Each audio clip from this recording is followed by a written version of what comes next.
Magandang hapon po. Kamusta po kayo? Kamusta po ang ating mga buhay ngayon? Batid ko, hindi lahat ay nasa maayos na kalagayan. May ilan sa atin ay mayroon pong dinaranas na mabigat na problema o sitwasyon. Meron din po sa atin ngayon, marahil mayroon pong kabigatan sa kanilang puso, hindi makamove on, hindi makatayo, banid ng anumang kabiguan, kalungkutan, at may ilan sa atin ay nasa banig ng karamdaman. Ano man po ang ating sitwasyon sa buhay na ito, panalangin ko po ang bawat isa ay hindi po sumuko at patuloy na lumaban lamang, humingi ng tulong at manalangin sa Panginoon. Ang Panginoon naman ay hindi po tayo nagawang iwanan. Kung paano nga niya tinulungan ang kanyang mga anak na Israelita na tumawid mula sa Red Sea papunta sa disyerto ng kanilang mga buhay. Nagawa naman nila na mapasok din ang land of Canaan with all the grace and strength of God given to them. The Holy Spirit never left them unable to do anything, but they were empowered by the Spirit of God. Hindi man sa panahong yon wala pang banal na santong espiritu, pero nandoon ang spirit of fire and spirit of cloud na nangahulugan na kasama nilang Panginoon sa lahat ng sitwasyon ng kanilang mga buhay. Ganon din po ang aking panalangin sa bawat isa sa atin.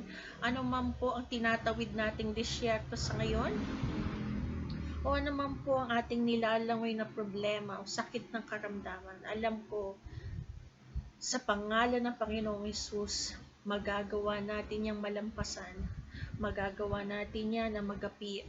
Sabi nga ng kanyang salita sa aklat ng Deuteronomio, Kabanata 11, versikulo 24, lahat ng mayapakan ng kanilang paa ay kanila pong napagtagumpayan, na angkin, kanilang natagpuan.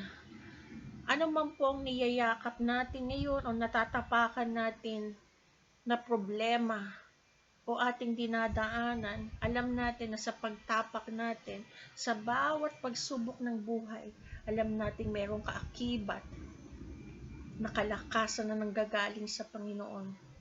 Katagumpayan para malampasan ang bawat init, bigat, at even sakit sa bawat pagsubok na yan, o sakit ng karamdaman.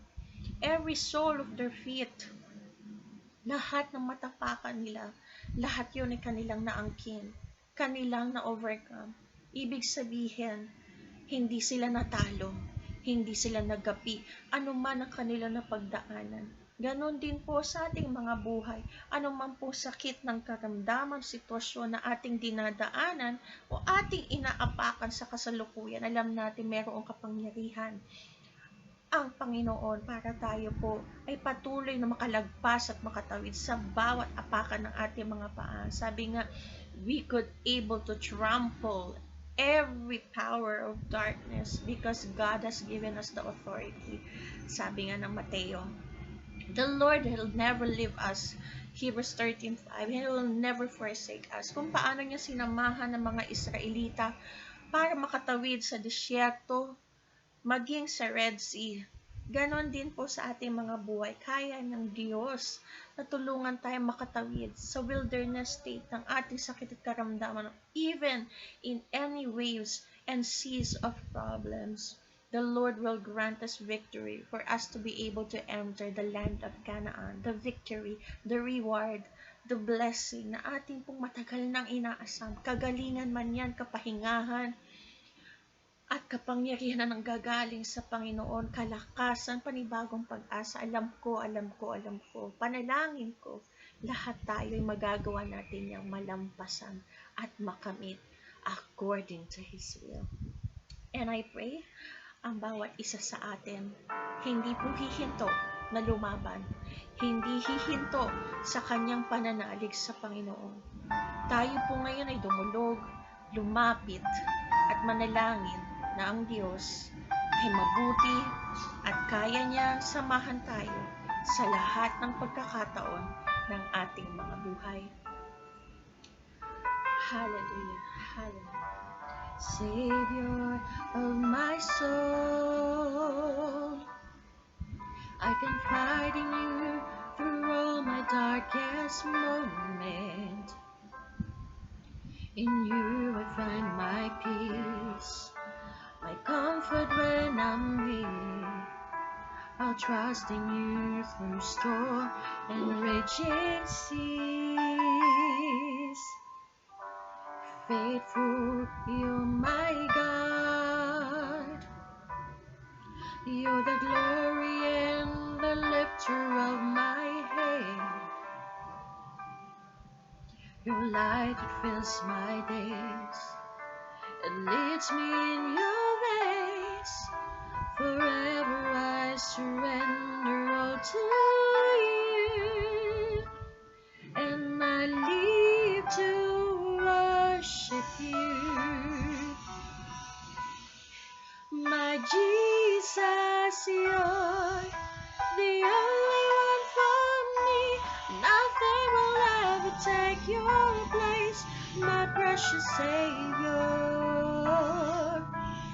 Who can stand between my Lord and me? Lord, I live to honor you, and I long to bring my life an offering. Take me higher, draw me deeper. I give all to be with you.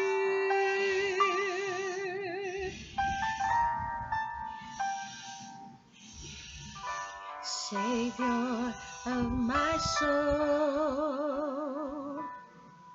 I confide in you through all my darkest moments. In you I find my peace, my comfort when I'm weak. I'll trust in you through storm and raging seas. Faithful, you're my God. You're the glory and the lifter of my head. Your light, it fills my days, leads me in your ways. Forever I surrender all to you. Lord, I live to worship you.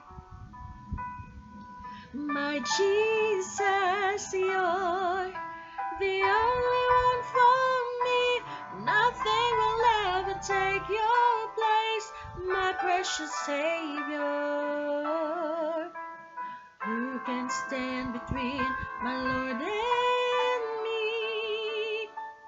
Lord, I live to honor you, and I long to bring my life an offering.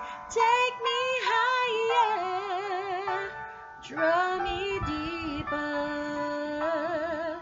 I give all to be with you.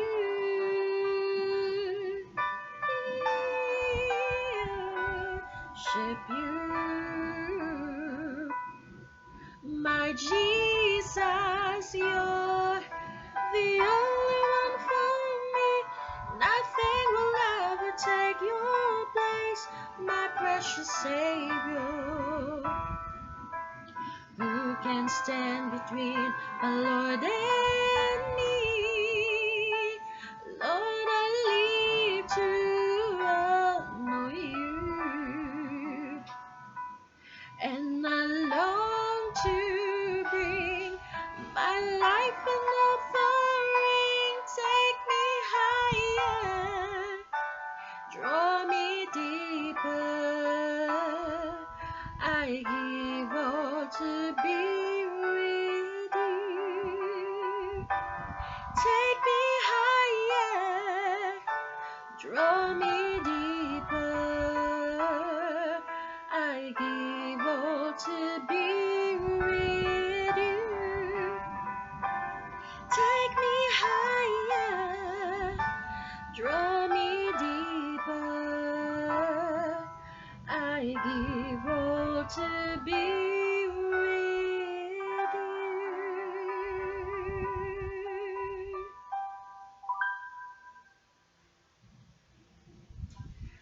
hope ang bawat isa po ay napalakas sa ating pong awit na ito na dinulog sa Panginoon.